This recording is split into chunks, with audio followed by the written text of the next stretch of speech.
Selamat datang di channel Pemuja Malam. Jangan lupa like, share, and subscribe ya. Terima kasih. Chapter 45. Pria hamil. Baiklah, Vera lihat dulu. Bibi, apakah Tuan masih di rumah? Vera menghampiri seorang pelayan. Sejak semalam kami tak pernah lagi bertemu atau melihat Tuan, Nyonya. Kata-kata pelayan itu membuat Vera melotot dan langsung berlari ke arah kamar dengan perasaan was-was. Bih, teriak Vera langsung membanting pintu dan mencari Sony. Vera mematung melihat Sony yang berbaring di ranjang tanpa bergerak. Belum lagi selimut yang menutupi seluruh tubuhnya. Bih, Vera berlari menghampiri Sony membuka selimut yang menutup Sony. Apa? Bih ngantuk, kata Sony kembali menarik selimutnya. Ya ampun, geram Vera. Padahal dia sudah sangat khawatir. Bangun. Vera menarik bahkan membuang selimut Sony ke lantai. Bih dingin sayang, rengek Sony berbaring meringkuk karena sudah tak ada selimut. Bangun. Vera menarik tangan Sony agar duduk. Apa? Kata Sony balas. Belum bangun dari tadi, kata Vera. Belum, Bih ngantuk. Masih pagi juga, kata Sony masih separuh mengantuk. Pagi apaan? Udah jam 11 tahu nggak? Kesal Vera. Belum mandi? Belum. Belum makan. Kata Vera beratap Sony tajam dan entah kenapa Sony jadi merasa takut. Udah, kata Sony berbohong. Makan di mana? Kata Vera mengintimidasi. Jangan bohong, tekan Vera. Bi belum makan sayang, Bi belum lapar, kata Sony memilih jujur karena takut dimarahi Vera. Sekarang mandi, perintah Vera. Gak mau, dingin, kata Sony kembali berbaring. Bih, dingin apaan sih? Panas terik begini Bi bilang dingin. Vera mulai emosi dan menarik tangan Sony untuk bangun, bahkan menyeret Sony ke kamar mandi. Mandi nggak? Marah Vera membuat Sony menunduk. Sekarang mandi, Vera menutup pintu kamar mandi dan keluar duduk di sofa melepas sepatu sekolahnya. Entah kenapa sekarang Vera merasa pusing dengan kelakuan Sony. Belum selesai Vera melepas sepatu dan kaos kakinya, Sony sudah keluar dari kamar mandi. Sayang udah, kata Sony dengan senangnya membuat Vera emosi.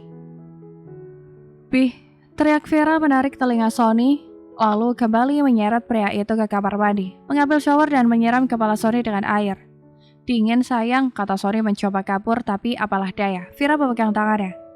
Jangan, rengek Sony lagi, Vera memberikan shampoo ke rambut Sony, bahkan membantu Sony keramas. Udah sayang, kata Sony masih menunduk karena Vera masih menyiram kepalanya. Itu kenapa sih? Vera tuh udah kayak punya anak nakal tahu nggak? Kata Vera mengeringkan rambut Sony dengan handuk. Sekarang cuci muka dan gosok gigi, perintah Vera. Sony langsung mengerjakannya, entah kenapa rasanya Sony takut sekali dengan Vera sekarang. Di ruang ganti. Ayo, ganti baju, perintah Vera mengambilkan setelan kantor untuk Sony pakai. Gak mau, Bi suka pakai baju ini, kata Sony menolak sambil merapikan rambutnya. Bi, mana ada orang ke kantor pakai baju tidur, ketus Vera membuka kancing baju tidur Sony dengan paksa, walaupun Sony tak mau. Sayang, Bi suka baju itu, kata Sony akan mengambil kembali bajunya di keranjang pakaian kotor. Gak boleh, kata Vera lagi dan memberikan setelan kantor untuk Sony pakai. Bi gak mau ke kantor, Bi mau tidur aja di rumah, kata Sony menolak. Bi, kasihan Om Ditya, kata Vera membujuk. Om Devon juga izin, katanya dia kewalahan ngurus perusahaan sendiri. Lagian, Bi kan cuma tidur di rumah, gak ada kegiatan juga, kata Vera lagi. Kasihan Om Ditya.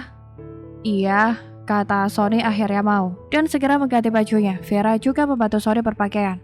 Sebenarnya Sony sangat malas ke kantor, entah apa yang terjadi dengan dirinya. Jika tidak dipaksa oleh Vera, mungkin dia tak mau pergi. Ya udah, sekarang kita makan dulu, kata Vera lagi. Ayo, kata Sony begitu semangat mendengar makan dan langsung menggenggam tangan Vera. Cepetan sayang, kata Sony tak sabaran meminta Vera cepat mengambilkannya makanan. Makanlah, kata Vera memberikan dan Sony langsung makan dengan lahap. Vira menatap Sony yang makan dengan sangat lahap dari biasanya. Walaupun senang tapi entah kenapa, Sony menjadi aneh. Batin Vira. Sayang, nambah lagi. Kata Sony menampungkan piringnya lagi. Bi, lapar banget ya. Vira kembali mengisi piring Sony. Iya sayang, kamu kenapa nggak makan? Sony bertanya. Vira udah makan tadi di sekolah, Bi, kata Vira. Kamu ikut Bi ke kantor ya, kata Sony. Vira mau tidur, Bi. Vira rasanya lelah. Keluh Vira, dia sangat mudah lelah beberapa hari ini. Ya, kalau gitu, Bi juga mau tidur sama kamu kalau gitu, kata Sony. Bi harus ke kantor, kan Bi ada rapat jam 1 siang nanti, kata Vira lagi. Kamu maksa Bi ke kantor, tapi kamu gak mau temenin Bi, kata Sony memangku tangannya. Bi, jangan gitu dong, kata Vira mohon pengertian. Baiklah, Bi pergi kalau gitu. Sony berdiri dari duduknya lalu mengecup kening Vira. Bi ke kantor coba rapat doang, lalu Bi bakalan langsung pulang, kata Sony memeluk Vira. Iya, hati-hati nyetirnya ya Bi, kata Vira bersalam. Bi pakai sopir aja, kata Sony di perjalanan. Sony menyandarkan punggungnya. Entahlah, rasanya Sony sangat aneh. Rasanya akhir-akhir ini dia sangat mudah kesal, bosan, dan sangat senang tidur terus. Berikan tisu itu padaku, perintah Sony. Sopir itu langsung mengambil sekotak tisu lalu memberikannya pada Sony. Vira gak adil banget. Kirutu Sony mengambil selembar tisu dan meropek-keropeknya. Ditya lagi pakai telepon Vira segala. Kesal Sony menarik 4 lembar tisu lagi dan meropek tanpa menggunakannya. Awas saja nanti kalau ketemu. Aku cuekin tuh si Ditya, kata Sony semakin menarik banyak tisu dari kotaknya dan membuangnya di sekitar dia duduk di mobil. Walaupun melihat itu, sopir itu tak sanggup menegur Sony. Sesampai di kantor, Sony masuk perusahaan dengan wajah datarnya. Entah kenapa mood Sony sangat tak baik rasanya. Siang Prestir, kata sekelompok pegawai menyapa Sony. Ini tuh masih pagi, kata Sony dengan wajah galaknya. Membuat mereka merahan tawa sambil takut-takut. Sepertinya Prestir lupa melihat jam. Sony memasuki lift khusus yang biasa dinaikinya. Lama banget sih, kata Sony menendang pintu lift yang tak kunjung terbuka. Saat pintu lift terbuka, Sony bertemu dengan Ditya yang sepertinya juga akan menaiki lift. Prestir, akhirnya kau datang, kata Ditya dengan senangnya. Lalu kalau aku datang kenapa? Ketus Sony dan berjalan menuju ruangannya membuat Ditya melotot dengan sikap Sony. Ada apa dengan macan tua itu? Kesal Ditya dibuatnya. Lalu menyusul Sony yang sudah duluan ke ruangannya dan mengurungkan Ditya untuk menaiki lift. Ditya langsung masuk ke ruangan Sony untuk memarahi bosnya itu. Kau dari mana saja, Prestir? Aku sudah stres dan lelah bekerja, menghandle semuanya sendiri.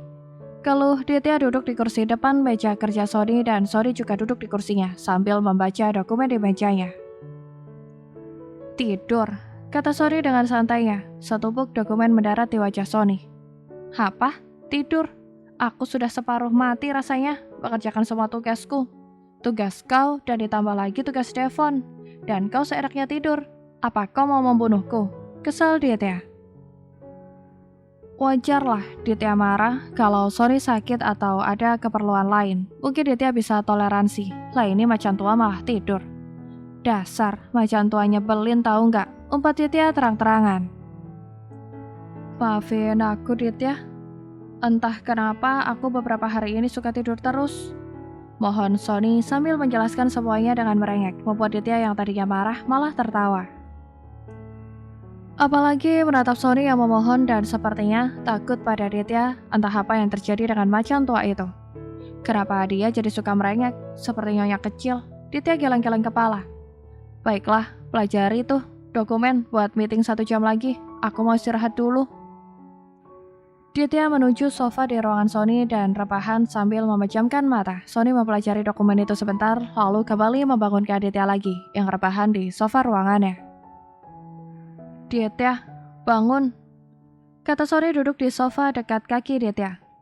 Apa? Kata Ditya masih memejamkan matanya. Bangun. Tegas Sony menampar ringan lengan Ditya membuat pria itu kesal. Bahkan tak hanya bangun, tapi juga berdiri di depan Sony. Sony beratap Ditya dari atas sampai bawah. Apa yang kau lihat, Prestir? Kata Ditya balas. Dasar, konglomerat, kata Sony dengan mulut pedas dan jahat ya, matanya masih sibuk memperhatikan Ditya dari atas sampai bawah. Konglomerat, Prestir, bukan konglomerat, kesel Ditya. Konglomerat apaan kau? Mandi enggak, baju nggak disetrika, dan ini sepatu udah berapa tahun kalau ganti? Sony langsung menendang sepatu Ditya yang tadi Ditya lepas sebelum tidur. Sony berdiri memegang rambut Ditya. Rambut gak dipotong, kamu itu udah jelek.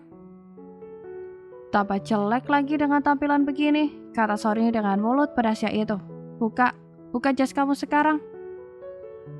Sony bahkan membantu Ditya melepas jasnya. Sony langsung melempar jas Ditya ke dalam tong sampah. Kenapa kau membuang jasku? Teriak Ditya tak terima dengan perlakuan Sony. Sony mengeluarkan dompetnya, mengambil semua uang dalam dompetnya dan satu buah kartu. Pergi benahi dirimu, besok jangan sampai aku melihatmu dengan tampilan seperti ini lagi. Kesal Sony, entah kenapa dia sangat tak suka dan muak melihat tampilan Ditya. Rasanya tak enak saja dilihat, menurut perasaan Sony.